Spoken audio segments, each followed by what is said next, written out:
The senses may not be visible to children, which means they're abstract concepts, but the body parts involved in touching, tasting, hearing, smelling, and seeing are visible and therefore concrete. That means they can be considered and investigated. The activities in this video, along with all the other sensory experiences you present to children, contribute to their appreciation for the wonderful workings of their bodies.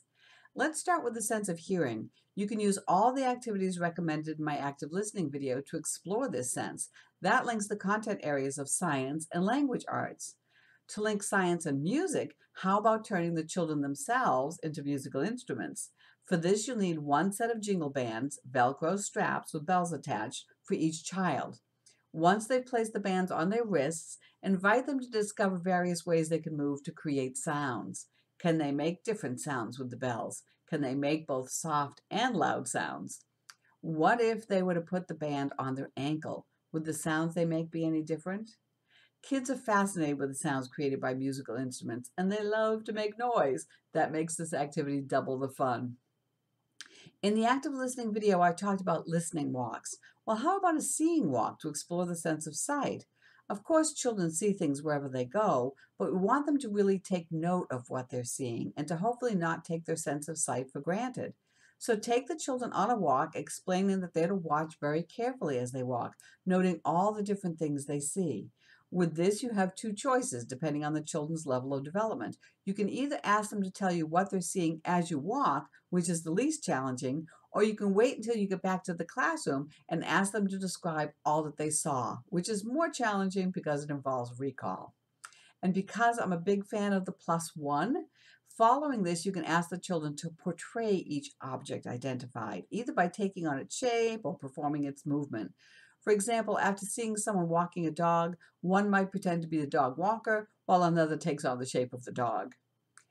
Because chiffon scarves are colorful and tend to float, they make visual tracking easy, so they're the perfect prop for successful throwing and catching, and for helping children consider the importance of watching carefully.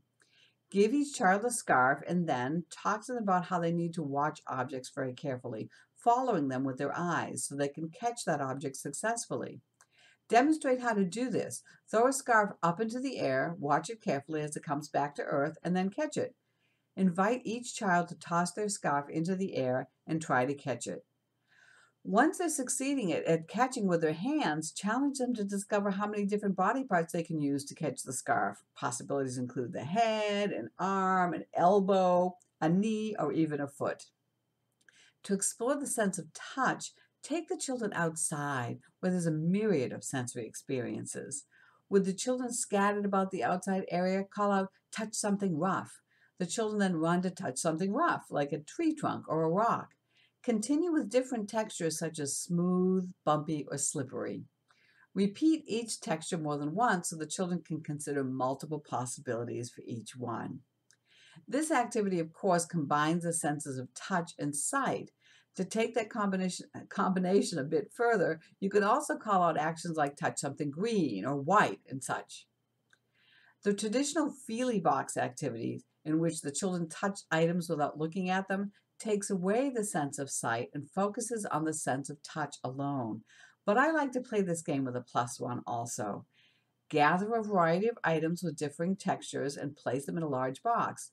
Possibilities for a variety of textures include a feather, a teddy bear, a marble or stone, and a piece of silk, burlap, or flannel.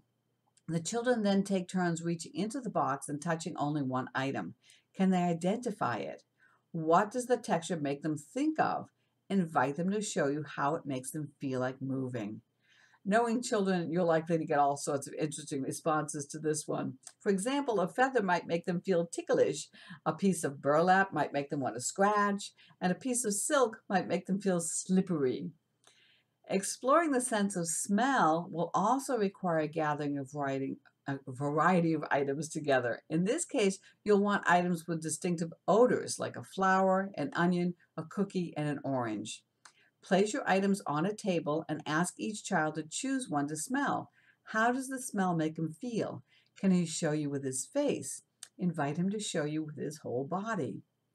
Exploring the sense of taste can work in the same way.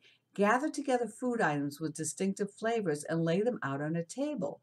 Possibilities include lemonade, a pickle, peanut butter, and chocolate.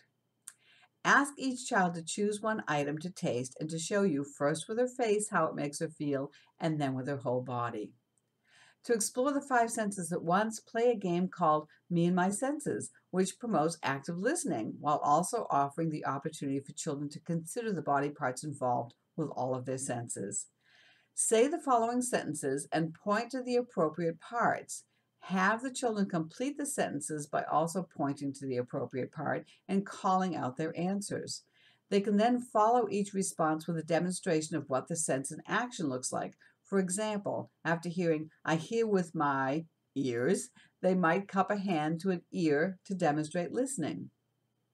I see with my, I hear with my, I smell with my, I taste with my, I touch with my.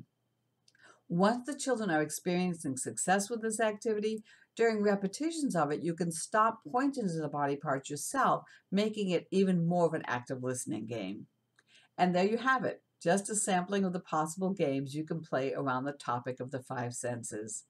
Thanks as always for watching. I hope you'll leave your comments and subscribe to this channel. And to learn more about my work, be sure to visit www.raypica.com, where you can find PDFs now with these slides, the transcript of this video, and a bonus activity.